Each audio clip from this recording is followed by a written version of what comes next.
Hi, Arkansas Softball Central. We're back with the 2A breakdown. 1A breakdown was kind of a hit, so we just decided we're going to go ahead and do everybody, hopefully pretty quickly. I'm Joley Mitchell, and over there is Jared Hawthorne. We're going to let Jared go ahead and jump into a little bit of the stats and then talk about the rankings for the week, because I think it might be a little messy and you guys might be a little angry with us. Anyway, Jared, please go ahead. Yeah, worked on 2A rankings last night before we get into this pod, and it kind of made me a little crazy. I was going through it and trying to figure out who belongs where, and it was just more than half of the top 10 or so teams lost in the same week at least one time. Uh, you know, it was a little bit crazy. And several of the other classes had some of the same situations. So, but specifically for 2A, um, you know, they didn't change a whole lot, even though a lot of teams lost. Mainly because almost everybody lost. That doesn't happen real often when you're looking at top teams in a classification. Um, so we'll just go through. We're going to talk a little bit about the teams that we think have a real shot at, going deep in the state or possibly winning the state title in 2A. And when we do that, we got to start with Horatio. Horatio did take a loss to Magnet Cove uh, a few days ago on Saturday at Horatio. Um, Talked to both those coaches, and Horatio head coach Bryce Higgins told me, he said, can't make any excuses. He said, we just didn't show up and didn't bring our bats. He said the Manico pitcher, threw the ball well and we struggled a little bit. And he said they played a good ball game and we got to play better if we want to beat people, especially quality teams. Then earlier in the week, Horatio beat Woodlon and Bigalow had taken a loss. Desark had taken a loss or two. Um, Trying to remember, there was, I want to say, either 5 or 6 of the top 10 that had taken a loss. So getting over to Horatio, though, as far as a little bit of information about them, I've talked to him a few times this year. They've got a really good team. They're 18-4, playing pretty good ball. Other than that Manic Cove loss, I mean, really, their other losses were not bad losses at all against quality teams. They've got several girls hitting the ball above 400 for the year. Haley Lyon is batting like 600. She's killing the ball. She's got 4 home runs already on the year, and then you've got good hitters that are above 400 and Alyssa Ayers, Presley Sprick, Paige Williamson, Ayla Lampy, and those last two, Paige Williamson and Ayla Lampy, are the two main pitchers right now for Horatio. Paige has got just a little bit over 1 ERA, already got 83 Ks on the year. And Lampy, Williamson's a junior, but Lampy is a freshman and has really come on the scene and been a big spark for Horatio and gave him a really solid second arm. He's, got a really low ERA. She spins it really well. That combination of those two in the circle has been it's been a great thing for Horatio and kind of gave them, they were a good team last year, but it kind of gave them that spark that they needed, having two strong arms in the circle. Just continue. They're a well coached team. They do the little things well most of the time. Not a lot of errors. Usually hit the ball. So far, I've gotten to see them twice or 3 times in person. They've been solid every time I've seen them. Uh, I'll say the biggest thing that I could maybe see an issue for them to not be one of the top 2 to 3 teams at state tournament is every once in a while their bats get inconsistent, and I think it bit them a little bit against Magnet Cove. Magnet Cove had a freshman pitcher that threw the ball really well. I think her last name's Holloman. I think that had a lot to do with it. She managed the game really well, pitched to contact, got weak contacts, that kind of thing.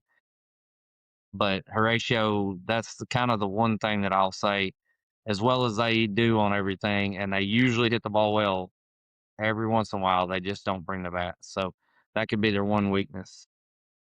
I'll say a couple things. I think, well, one, highlighting Haley Line having 12 triples, so we got a little speedster on our hands. I just have to point that out. I mean, that's going to be a fire starter at the beginning of the game if you need it in any situation where it happens.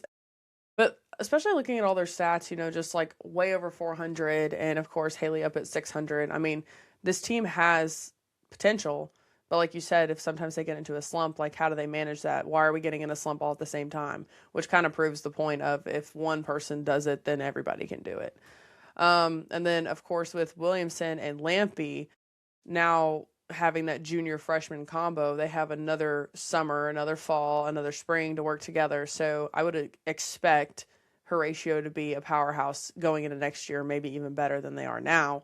But I love seeing a lot of their stuff on our page and seeing how successful they are as a team. And so I definitely think they would be a front runner.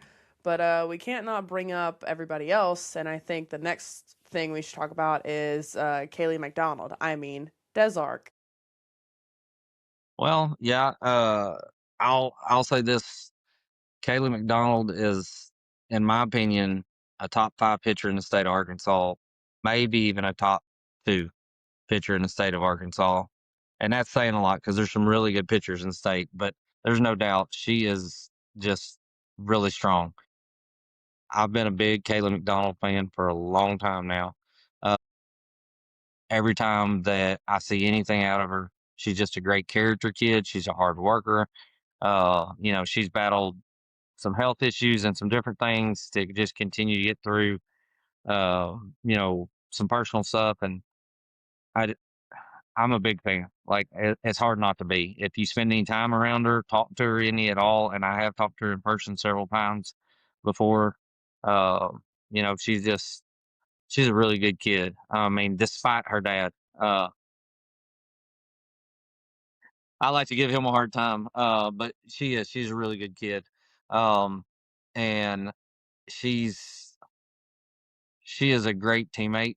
That I see that she's constantly lifting up her other teammates, and she is a leader on the field, off the field. Everything that I see out of her is the kind of stuff that you want to see out of a kid that you know is going to play at a really high level. She's committed to Southern Miss, I believe, and they're getting a good one there. I'm trying to find my notes here on the rest of them. I know Emma Buckner is a heck of a kid as far as with a bat in her hands. She hits the ball really well. Uh, Senior Bailey Robinson, I'm not as familiar with, but I've heard so much good this year about her. She's hitting the ball well, or she is hitting the ball well now. Early in the season, I think she struggled, but she's hitting the ball really well, really hot right now. Uh, got moved around, played some different spots, but has really stepped up for the team. And then freshman Molly McDonald, Haley's little sister. I've heard this said Another more. another instance of little sister, just younger, right? Yeah, Yeah, little sister, right? Yeah, yeah, little sister. Well, she little sister. now, I've heard at least 3 or 4 times now. People are like, "Yeah, she doesn't want to live in big sister's shadow. She wants to do her own thing, and she, She's she working wants on to it. make a name for herself, and she's well on her way to doing that too.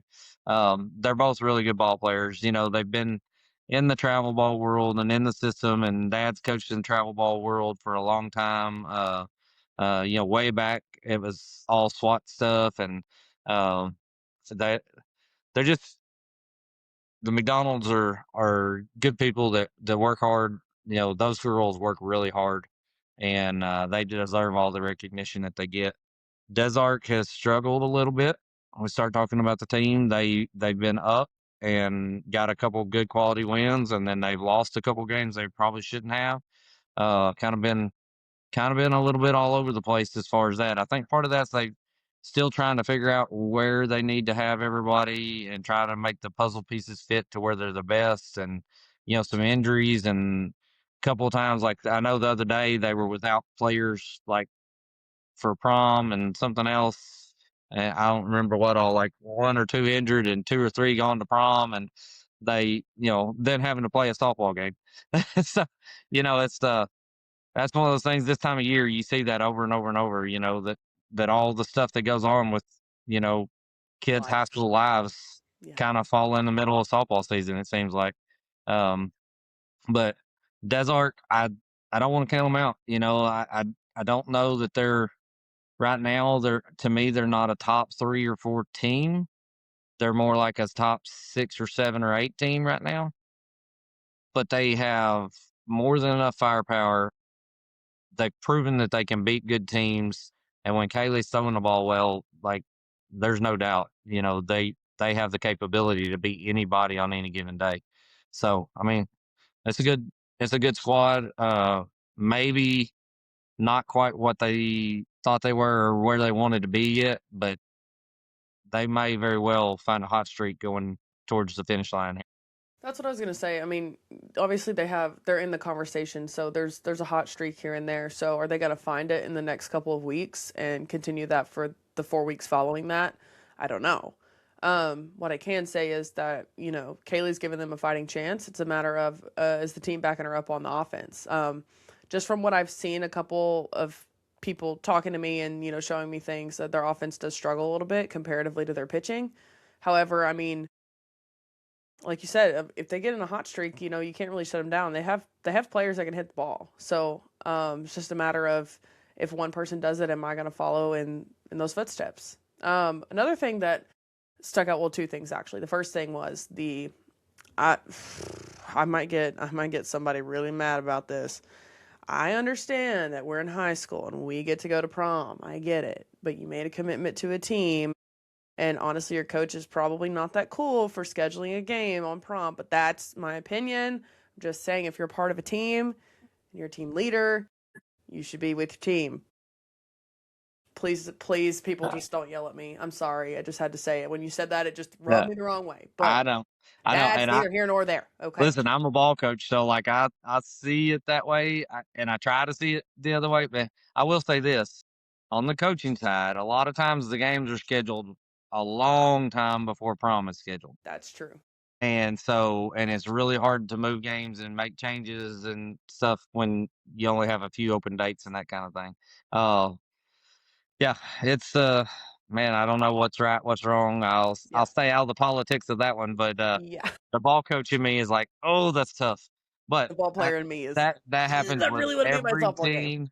That happens with every team. It seems Sure. like in the Yeah. spring, there's at least one Saturday softball game that interferes with something major, In and April, the most kids, important month of the year, yeah, apparently. kids are having to make a choice, Sure. and what's right for some is not right for others, and Yep. I'll leave it at that. Yep, none of my So, business. yeah, The last thing I'll say about Desark is the college player in me looks at a stat line based on a pitcher, and when we watch film to prep for pitchers, we look at how many innings, how many strikeouts, how many hits. So then it's like, okay, is she throwing the ball in the zone? Is she walking a lot of people? And I look at Kaylee's stat line with 96 innings and 193 strikeouts. Like, she's throwing stuff that I'm not supposed to touch, so I have to be attacking her early in the count if that's what I'm going to do.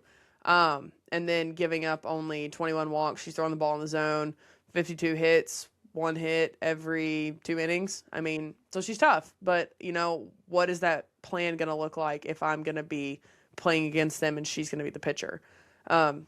And just one more highlight for Kaylee: 42 strikeouts away from 1,000 career. So rooting for her, obviously, for that, because that's a huge achievement, and she's so close. So couldn't ha- hopefully we couldn't can happen jump to a into that better train. girl. Yeah, couldn't happen to a better girl. Yep. So I'll say this, and a stat line that stood out to me, and it's this year too, but her career, she is averaging over 2 strikeouts per inning for her career. That's really impressive. I know a handful of girls who have done that in their career in state, and usually it is 3A and down that have that because typically you see less good hitters. But it doesn't matter if you stick Kaylee McDonald on a 2A squad or a 6A squad, she puts up the same kind of numbers. She is that good. So yeah, 100%. She's really good. Don't give too many tips away about attacking her and stuff, or you'll have Coach Chop coming at you. So, so It just spews out of my mouth. I'm sorry. yeah, Like, yeah. So fun blame time. Steve Singleton. I will give you his phone So number because he conditioned me like this. This is his fault. Okay. So to go to the next one, after we talked about Horatio, and we talked about Desark already, and one we got to talk about in this top group is Woodlon. Woodlawn 100% has played really good ball this year. They're sitting at 14-4 on the year. A big part of that, I mean, don't get me wrong, there's a lot of good players on this team, and I know several of these players pretty well. But I'm going to say a huge part of that success this year is Lacey Rawls, and that kid is throwing the ball just about as well as anybody in the state right now. She's spinning it very well. I've watched her twice this year in person for short stretches. I didn't get to watch her whole games or anything, but I got to watch her for like an inning or two for a couple of games, two different times. Uh, really impressed with her. I always thought she was a pretty good pitcher, but she was kind of sitting behind Lily Faye for the last several years, even though she was pitching quite a bit. You know, you didn't really realize how good she was because you had Lily Faye sitting down there throwing a ball like 70 miles an hour, and everybody is blown away by that. And now Lily Faye's at the U of A, playing for the Razorbacks. Lily Faye McWhirter definitely put Woodlawn on the map for sure, but Lacey Rawls has continued to place them on the map. This year, she has just been really good. I want to say she's sitting a little over two strikeouts an inning herself, like 60 innings, 132 or 134 strikeouts. And then also, when you talk about in the circle, Chastain is throwing the ball for Woodlawn, and she's a great second arm coming in behind Lacey and doing a great job. You start talking about some of their other players. You got JC Hoyt, that's a really strong hitter, hitting the ball close to 500. Kendall Took, who's committed to play at National Park. Kendall has always been a great hitter. I've seen her for 3 or 4 years now, and she just smashes the ball. Now, her average is sitting around middle 400s, but she line drives out enough that the kid should be batting 700. I mean, she just hits the ball hard. She gets out most of the time by hitting a missile at somebody, and they had to catch it out of self defense. So I've seen her several times with hard shots to shortstop, third base, left field, and I mean, just absolutely rocking the ball. Kind of hits it like somebody I know, that maybe played at Texas or something. But anyway, she hits the ball really well. Kendall's a really good kid. Spent a little time around here, talked to her a few times. I really like her. Like her attitude, her take on the game. Like, she's just a hardworking kid. Um, Maylee Simmons is hitting the ball well. Their head coach gave me some info on them, and he was very high on her. And Molly Shelby, she's their freshman pitcher that has come in this year, and they've used her in several instances and thrown the ball really well. And she actually threw the ball really well the other day against Horatio and kept them in that game, and kept it tight. So just a lot of good talent. Lacey is not committed anywhere. I don't even know if she has plans to play college ball, but she 100% would have options to go play a lot of places if she decides she wants to. And Carson, I think, is committed to Henderson State. I know Kendall's committed to National Park, but just a lot of talent in that group, and still enough youth there that I think they're going to be pretty decent for another year or two too. They've been good for several years. They've been in the top 6 or 7 in 2A for like 5 years running now, and very well could stay there for another couple of years. Just a really good group, really competitive. They've got 3 or 4 quality wins this year already against some good competition. So I'm pretty impressed with Woodlawn so far. Yeah, I definitely agree. The stat lines look pretty good for that team. I mean, just you got some athletic kids. Like it says, JC's committed to play basketball at SU Tech, and it's just like, so we just have an athlete on our hands.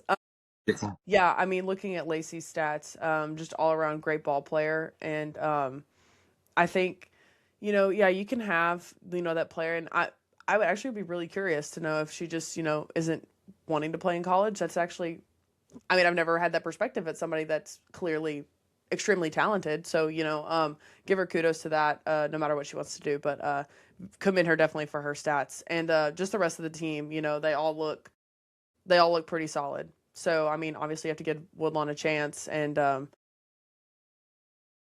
them dogging it out with somebody, it kind of be fun to watch, if I do say so myself. Yeah, I kind of like what I see here for Woodlawn this year.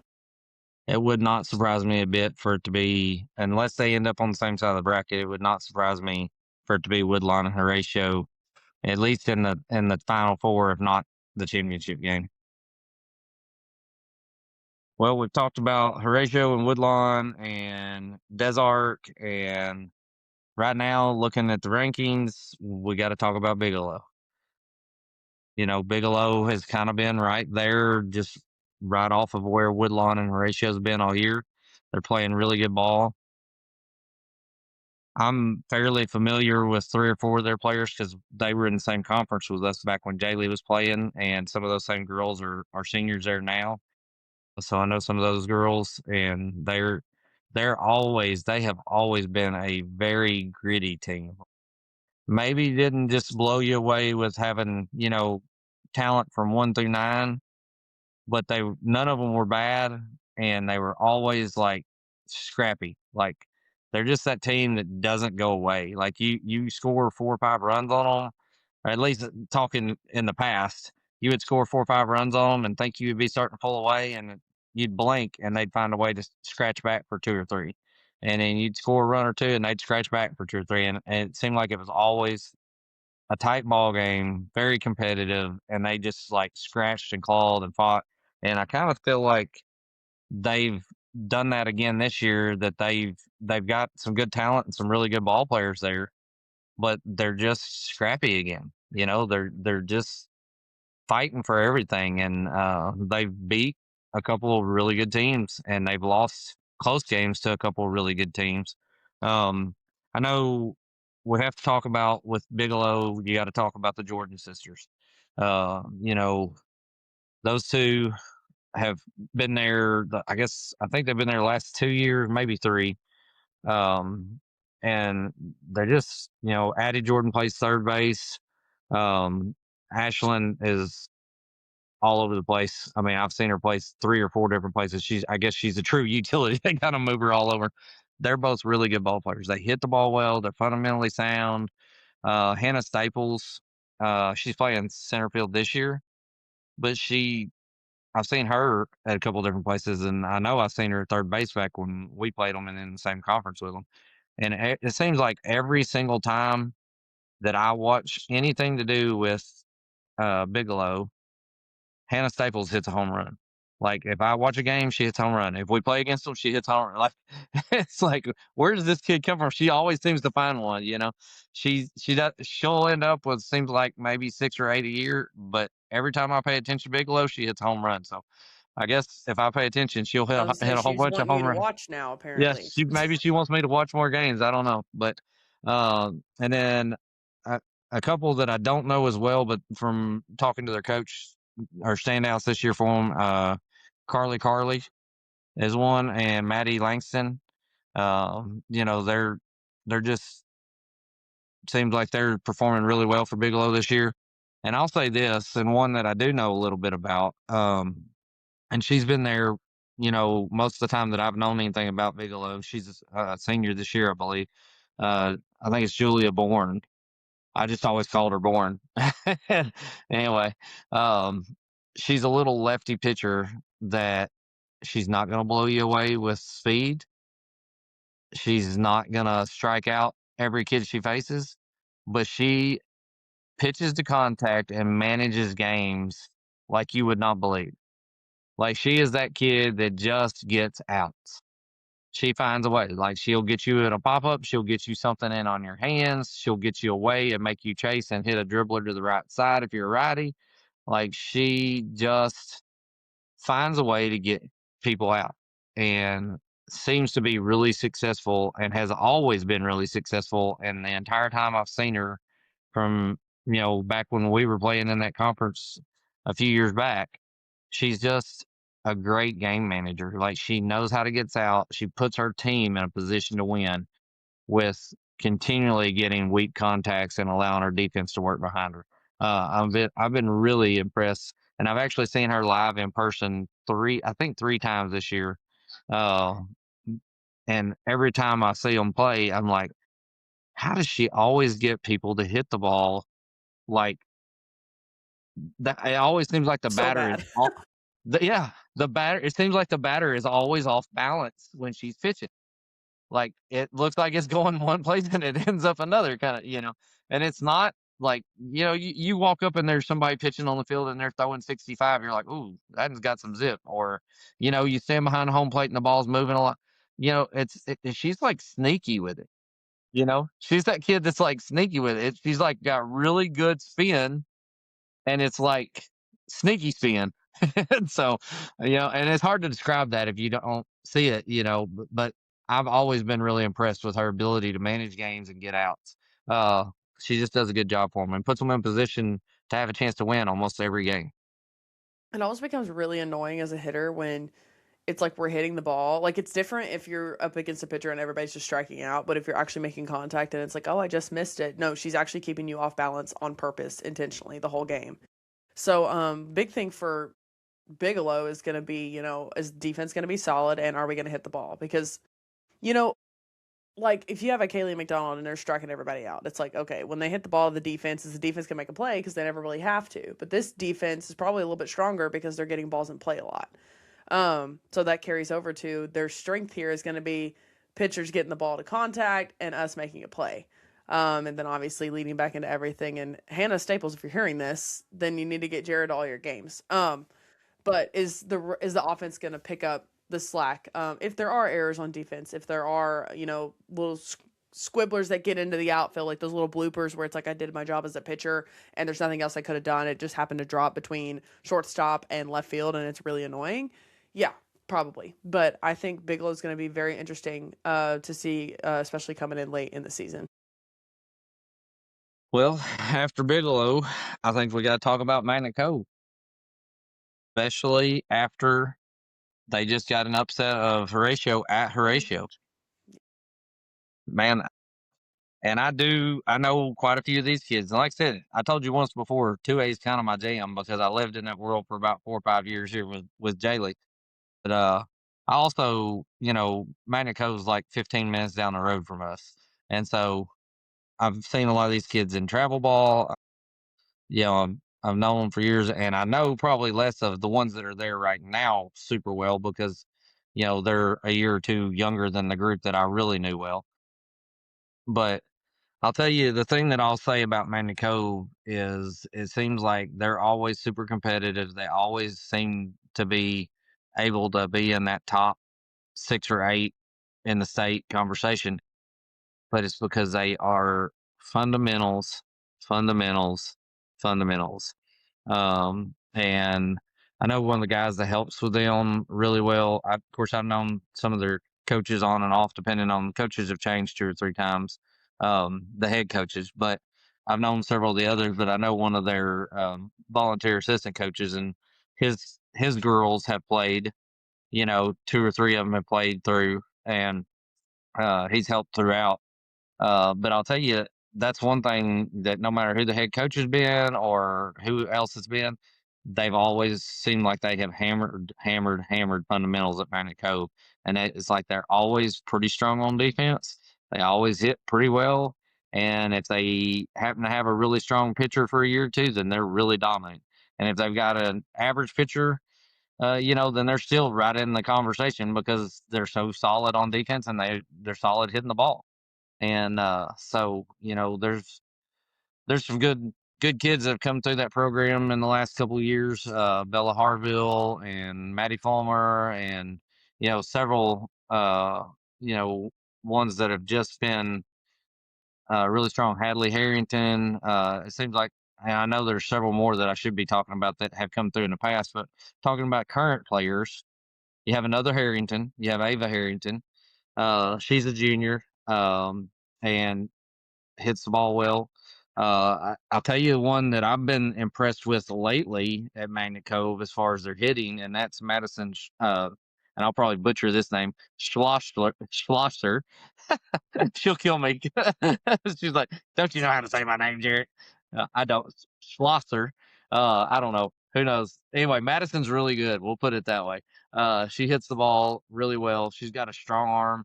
I've seen her a couple different places. I've seen her catching, um, and I've seen her in the outfield, I believe. I've seen her maybe at third base. Kind of seen her in different spots over the last year or two down there. But strong arm when she's catching.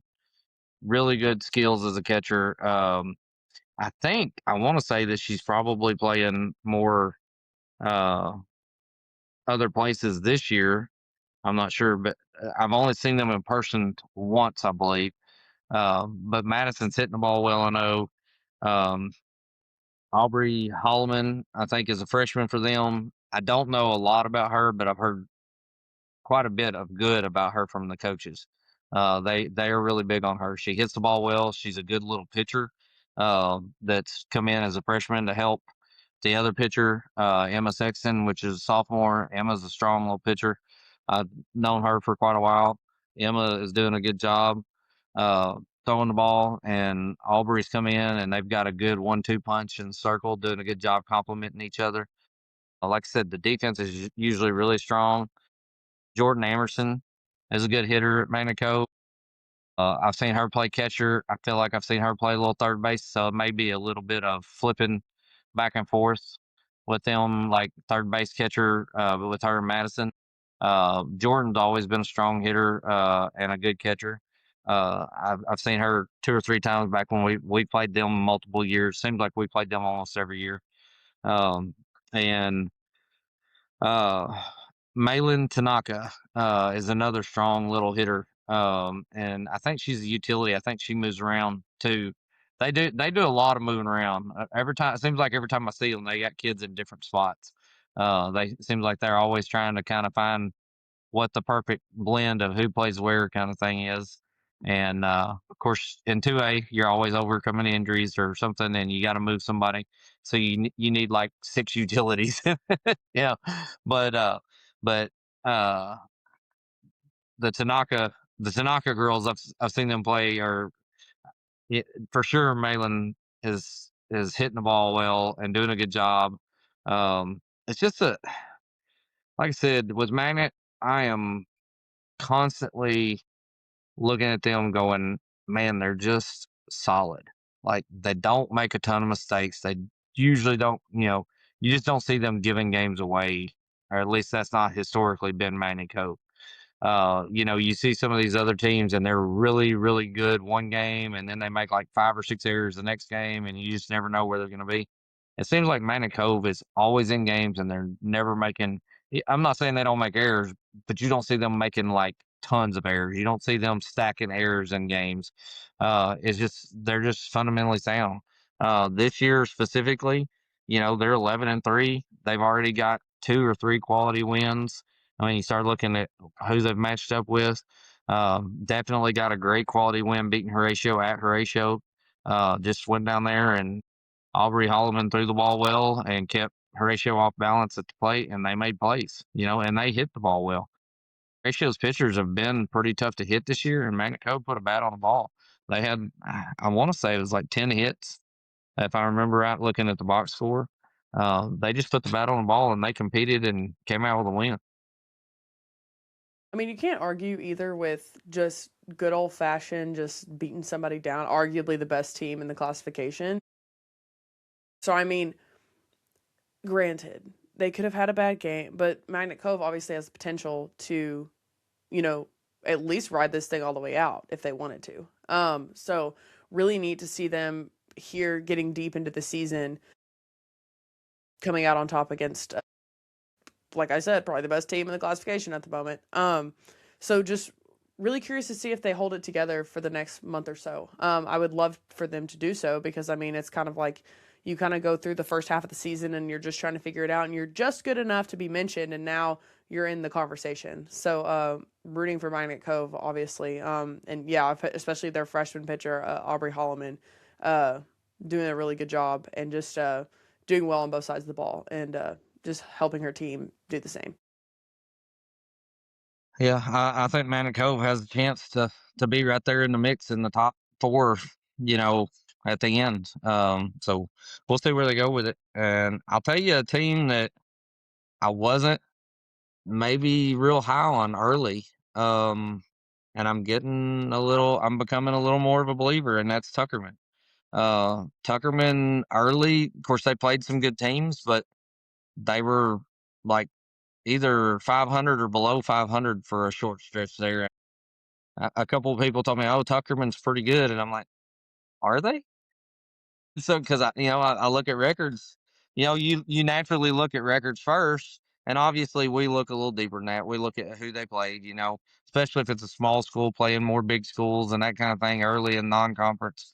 We do look at that stuff, but they lost a couple of 2A games in there too, and I was like, maybe. I don't know. And then I watched them play, and I was like, well, okay, they're not bad, you know, but I think they were kind of like for Tuckerman, it was they have just kind of consistently gotten better all year, um, at least from what I can tell. And then looking at game changers and box scores and trying to grab a few videos here and there where I can of them, they've consistently gotten better. And then they've gotten a couple of good quality wins here lately, and they're kind of on a roll. I mean, they're up. They went from being like maybe either just below 500 or 500 to being 15-7 all of a sudden. And I'm like, oh, okay, yeah, there's the Tuckerman that people were telling me about, you know. And so sophomore Briston Wheeler is hitting the ball really well. She's batting over 500, 4 home runs. Junior Josie Branch is batting over 500. She's got like almost a 640 on base percentage. Junior Megan Richardson is batting upper 400s. And she's also doing well in the circle. She's got 53 innings pitched and got 74 Ks, got a 1.18 ERA. That's throwing the ball pretty well. And then sophomore Emma Davis, I've seen her 2 different times in person throwing. I was really impressed with some of the movement that I saw on her pitches. Standing behind home plate a couple of times, I was like, oh, that ball moved pretty decent. She's got 53 innings pitched and 65 Ks, 1.82 ERA. I have not personally seen Megan Richardson pitch, but looking at her numbers, they look great. But I did see Emma Davis 2 different times pitch, and I know I was impressed with a little bit of movement on the ball, especially seemed like to me hitting spots really well. I mean, maybe she was, maybe she wasn't, because I don't know what pitch was called, but she was throwing a ball in spots that she'd catch a batter toes up on the line and then throw one on the black line on the inside edge, dropping at their knees. A nasty little screwball back in down at the knees and things like that. Or I don't know, maybe it was a fastball inside that had some movement, but whatever it was, it looked like a screwball coming back in hard a couple of different times that I saw standing behind home plate. Just seemed like she hit the right spots for where a batter was standing in the box, that kind of thing. And some of that's pitch calling, paying attention to where they are in the box. I don't know if coaches calling pitches or catchers calling pitches for them, but just standing behind home plate, I was pretty impressed when Emma Davis was pitching with where they were throwing batters. They seemed to be doing a good job of it. And if that's where they were getting called, then she was hitting spots. And so, um, but looking at Tuckerman, I'm starting to become a little bit more of a believer that they are, one of the top teams in 2A and maybe have a chance to making a little bit of a run here. Like I Yeah. know them a little less than I do some of the teams that are closer to me down here in Central Arkansas, but I did get to see them a couple of times in person in Hot Springs, and I was like, okay, I kind of see it now. So Yeah, and especially with the two pitchers, I mean, their stats are pretty much the same, where one might be better than the other, but they're hanging out right there at the same. So, you're gonna get pretty much the same difficulty no matter who's pitching that day. And also just having two great offensive hitters in the lineup with Briston Wheeler and Josie Branch. I think them setting the tone. Is their team going to follow? But I mean, you've got two amazing pitchers, and I'm really impressed with both of their stats. And for them to be sharing the same amount of time and to be doing the same thing, that's going to keep them successful. And I mean, I've heard from a few of the girls I give lessons to. They play in some of the schools that play Tuckerman. They're like, "Hey, we got demolished by Tuckerman." So I've actually heard that a few times recently too. So kudos to Tuckerman for that. Huh? Well, I'm gonna go with EPC next, and I'll be honest. In 2A, we could probably talk for 2 hours, but we're gonna try to knock out about 3 more and call it good, because otherwise we will be talking for 2 hours. East Poinsett County.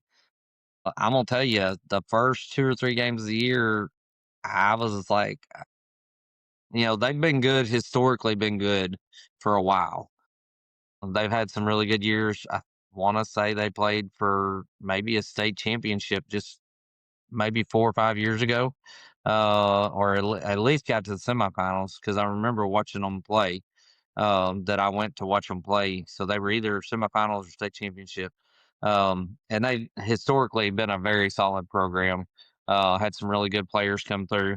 Um, I really don't know them personally super well, but I will say this: I have heard quite a bit about Kylie Henderson, that she is pretty daggum good softball player. She hits the ball really well, and from what I can tell on paper, it looks like she pitches it really well too. And so I've heard several people talk about Kylie Henderson, and I have not got to see EPC play in person this year. I've seen just a few short, uh, you know, some stuff I looked up on some game changer video and stuff. But Kylie is like a 1.8 ERA, a 1.67 batting average against. Already got like right around 90 Ks and 50 something innings pitched. I mean, she's definitely throwing the ball well. EPC's at 10-1. Last count I had, at the time of recording, it could have changed uh, from the time that I had records for rankings, because there's been one day of games since then. But I've got them at 10-1. Obviously, they're beating a lot of people. I want to say had them for 2 quality wins. That's part of the reason I hadn't been real fast to rank them up super high early, because they hadn't really played a lot of tough competition early, the first 4 or 5 games. But now I want to say they have a couple quality wins against teams that are ranked, if not in 2A, ranked in one of the other classes. Looking on paper, looking really solid. And I'll tell you, the one thing that stood out to me when we asked for stats and talked to coaches, Ali Ashcraft. I don't know her personally, and I definitely need to get to know her more about her. But she's batting almost 800 for the season Yeah. and has 3 home runs and 27 RBIs. So she hits it really well for average and has some pretty good pop in the bat. So fairly impressed with the numbers that I saw when I asked for those. I was like, holy cow. I haven't heard a ton about this kid, which, like I said, EPC is up and a little further away from me in that part of the state, up in the I'll say northeast corner. But anyway, yeah, definitely have not got enough information on her for looking at what her stats are. I'm gonna have to find out a little bit more about her, see a little film on her, and become more knowledgeable. But on paper, she looks like an absolute beast. So, um, I already had heard quite a bit about Kylie Henderson, and then some of the others that we got, notes on that had really good stats that are looking good for EPC. Riley Barnes, batting over 500. Caden, I don't know if it's Servadio, I believe is the way you say it. I may be wrong, but she's batting over 500. Carmen Jones is batting over 500, and then I'm gonna assume that Kelly Ashcraft is a sister to Riley Ashcraft, since they're on the same team, and she's hitting almost 500. So apparently the Ashcraft kids can hit the ball.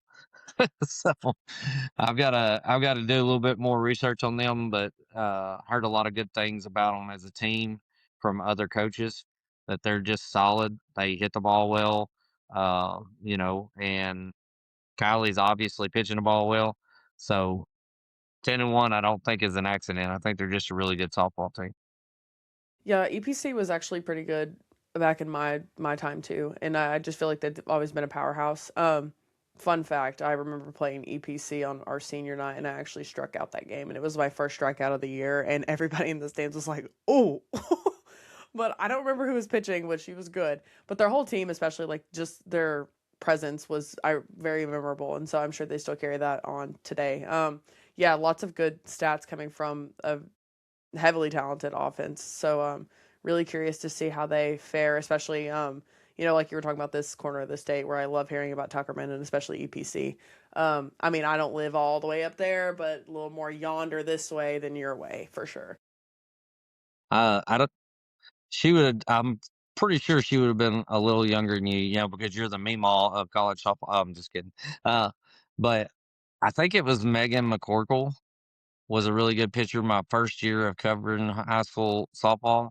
I think maybe it was her senior year, and I I seriously watched don't her. remember, and I I watched apologize her. because I should definitely remember that for sure. Yeah, I watched Megan McCorkle pitch, and I'm pretty sure it was for EPC. And I remember thinking that kid can spin the heck out of the ball.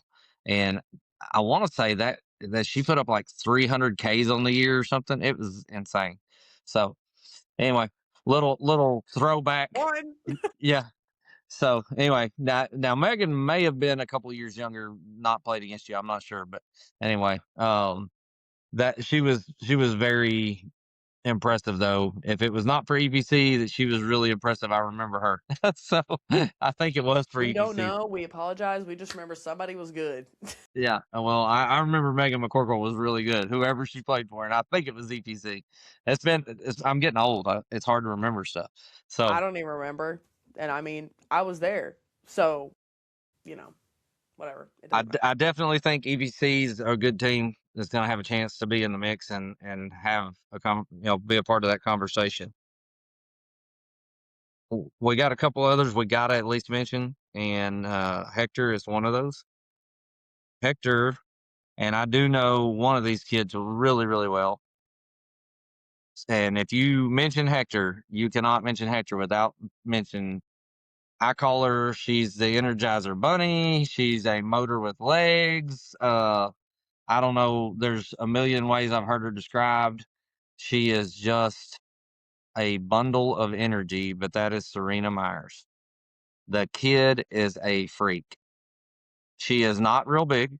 She's about maybe 5'2" at best. Um, Extremely strong for her size. Can hit the ball over the fence in the blink of an eye, or she can throw it by you in the blink of an eye when she's pitching.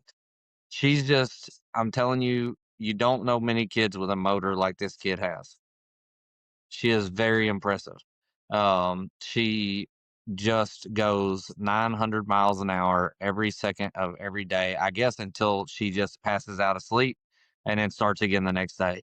There's just no let up with her. She competes as hard as anybody I've ever seen. And I've actually seen her quite a bit. Uh, and especially in travel ball, I've seen her a ton. And I am just constantly impressed with this kid. He throws the ball well into the 60s. I want to say she's capable like 62 from like a 5'2" frame, and maybe even more. I don't know. Maybe she's hitting 63. The last I heard, I know for sure 62 though has been there. She sits consistently around 60, if not above, and really good spin, really good movement on all of her stuff. I've seen her beat some really good teams in travel ball. Like just go out and just flat set them on the bench, like batter after batter after batter. So I know she's doing the same thing a lot in high school ball, um, and just hits the ball. Seems like she always hits the ball hard. Another one of those kids that even if she's getting out, it's because she's not going to cover off the ball. It's because she hit it at somebody and they had to protect herself from dying. She's just that kid that does everything all out, all gas, no brakes, as hard as she can go. Uh, and she's a really good kid. If you can get her to stop moving, talking, playing at 900 miles an hour, she's a lot of fun to just. I love to aggravate that kid and just pick at her and mess with her, play jokes on her travel coach.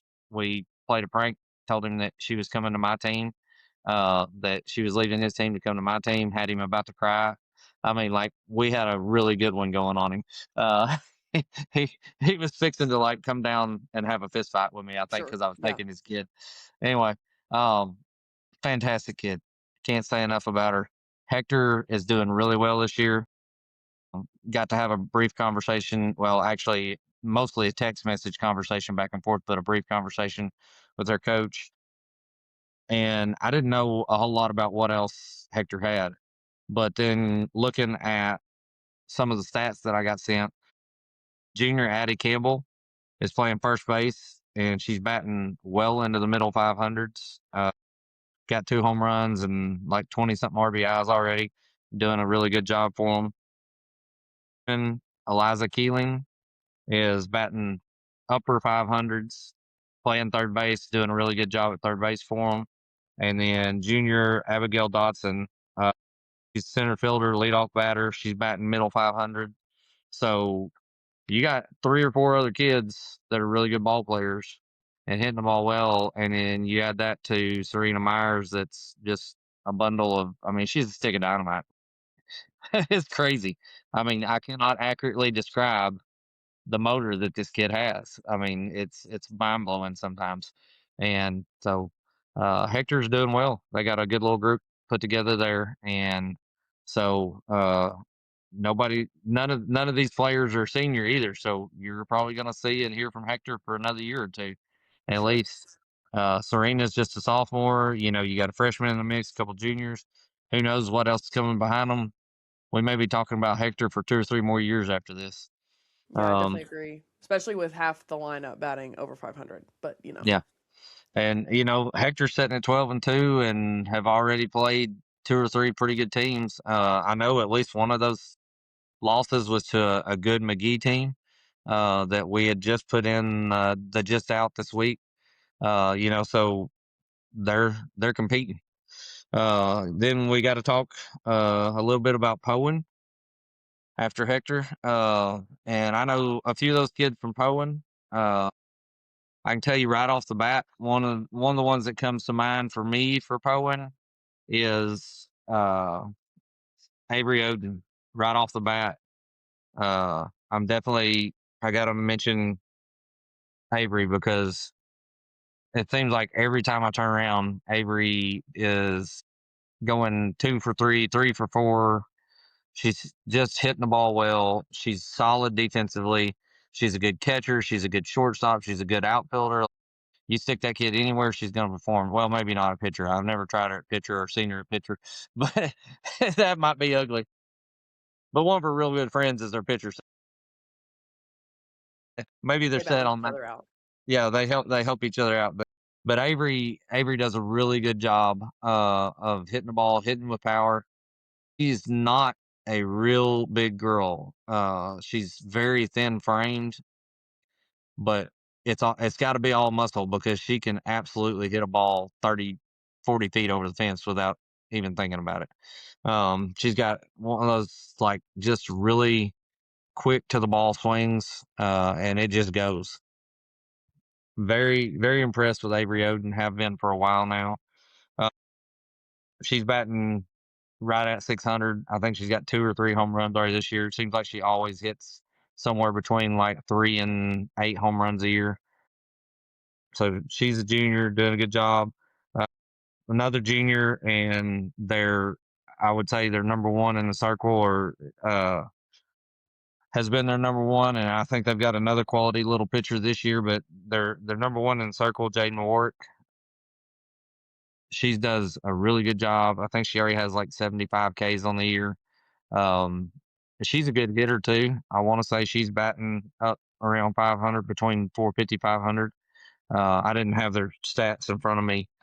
Uh, as far as Jaden's hitting, I had some of her pitching stats, but she's usually always, one of their top 2 or 3 hitters. Solid pitcher with good spin, pretty decent velocity. Um, just always seems to kind of put them in a position to win too. Does a good job. Then some of the ones that I don't know as well, their first baseman, uh, Shannon Murphy, is hitting the ball well. As a Crutchfield, third baseman, she's always been a good little hitter. She's a really good infielder. I think you could. She's another one of those kids you could put her anywhere on the field. She does a good job. Uh, and then sophomore Ella Moore, I saw her a little bit last year. Another solid little hitter, really solid little infielder. Just does a good job, defensively. And then the one that I don't know very much about, but I've heard good things from several people. They've got a freshman pitcher, Lexi Green, that has come on to help give them a second arm. It's been pretty much Jaden Warwick alone for the last 2 years, having to throw pretty much all their innings. And that gets sometimes that can wear you down. And this year they've got a second arm that they can throw in there and help them out in Lexi Green. And I don't know her personally. I haven't seen her play much, but I have heard probably 5 or 6 different people say she's a really salty little freshman pitcher that's come on and helped be a really solid number two behind Jaden. So with Powen, um, I've seen them kind of be up and down. They can go beat a really good team one day and then maybe struggle the next. When maybe they shouldn't, and then they go beat another good team. Sometimes you see teams that play up to their competition or down to the competition. You've heard that term. Well, Powen's kind of been that in the past, to play up to their competition or down to their competition kind of thing. Well, this year it seems like they've kind of worked past that and they're just playing pretty solid softball. So whatever they're doing this year seems to be working, and they're doing a good job. Been pretty impressed with what they've done so far with their body of work. They've definitely got to be in the in the I can't talk tonight, conversation for 2A. If they continue to play well, they may have a chance to put themselves, past. I think I'm know they made state tournament last year. I think they got beat out in the first round. This year, I think they might have a chance to make it, a little further in state tournament, maybe semifinals or on up. And if they play well on any, we all know on any given day, if you get hot, you can go. So, and then the other team, probably the last one that I have to talk about, uh, Cotter. I had not heard hardly anything about Cotter, and all of a sudden, I started getting my phone blown up about this girl named Maya McNutt. And holy cow, I started looking at some numbers and talking to some people, and it's insanity. She is just destroying people. she she's putting up like 18 and 20 strikeouts a game on a regular basis, like almost every night out. And I was like, I've heard the name kind of a couple of times before, but all of a sudden, like she just blew up out of nowhere. And so Cotter is sitting at like 11-3, got a couple of okay quality wins, but then you got to have that conversation that when you have a kid that can just set everyone else on the other team down, they got to be in the mix, And so they're 11-3 because she's throwing the ball really well. She's hitting the ball really well, and they've got a couple others that are hitting the ball really well. Looking at a little bit of stats, they've got a girl named Grayson Jackson that's hitting the ball over 500, and Avery Rice that's hitting almost 500, and then Maya McNutt's hitting the ball right around 500 herself. So, in 2A, you got 3 or 4 good ball players, and there's probably several others. I just got some notes on them that stood out. Uh, Cotter's doing a good job. She's throwing the ball well, and they're playing good enough ball behind her that they're beating some people. And I had not had Cotter anywhere on my radar as far as a team that could be mentioned in the top, and then all of a sudden they just kind of blew up. And I think a huge part of that is Mike McNutt is throwing the ball really well. Uh, I forgot to count, but she has something like 2 or 3 no hitters and a couple of perfect games already this season. Um, and I want to say out of the 14 games, she already has like 7 games above 16 strikeouts. I mean, it's kind of crazy. so, Yeah, for sure. kind of like when we go back to 1A and we talk about Isabella at Norfolk. She's one of those kids that you have to put them in the conversation when they have a player like that on the team. Yeah, and I think just like you have these few key players on each team, like it can make a difference, especially in these smaller schools. So, we're just adding more fuel into this fire with just all these 2A schools that have the potential to be in the conversation. And so, no matter how many of them you add, like you said, we could talk here for 2 hours if we wanted to. But still, just very interesting to see how late in the season, like the game's kind of changing in 2A. And I'm sure there's definitely going to be more to come in the higher classifications as we keep going with this new series. So I'm very interested to see how this all plays out, and hope you guys can kind of keep up with it because it's like you said, Jared, it threw him all off this week for rankings. Yeah, definitely did. There was a whole lot of beating each other up this week in 2A. That happened in a few other classes, but in 2A for real, it definitely it made my head hurt trying to work on rankings. I will say this: there's probably 3 to 4 other teams that we could have or should have mentioned that are still going to probably be in the conversation. And we'll, as we do our weekly pods for all classifications, as those teams kind of emerge, we'll try to throw in a little bit about them. Because I know there's going to be at least 2 or maybe 3 that are going to be like, "Hey, you didn't talk about us, and we're good." Well, We're gonna we pick don't. it up. We'll pick it Yeah, up at we're some point. we'll catch you, and I'm paying attention. There are, like I said, there are still at least 2 or 3 others that we'll get a little more info out on. But these are some of the ones that we know are playing really well, have good records, and putting herself in the conversation to be, in state tournament, chance to win, win or get to the state championship. That's kind of a basic, um, rundown of the top half of 2A right now. A lot of content. A lot of content. Yeah, But there's a that's lot of what you good want. teams in That's what you 2A. need out of classification for sure. Yeah. Yeah. So yeah, and I'm I'm ready for 3A. Mm. People have been mad at me for what I've been saying, but no time for that today. Thanks, guys, for tuning in for the 2A podcast, and we'll catch you guys super soon with 3, 4, 5, and 6, and then our weekly pods once we get onto it because we're just busy people.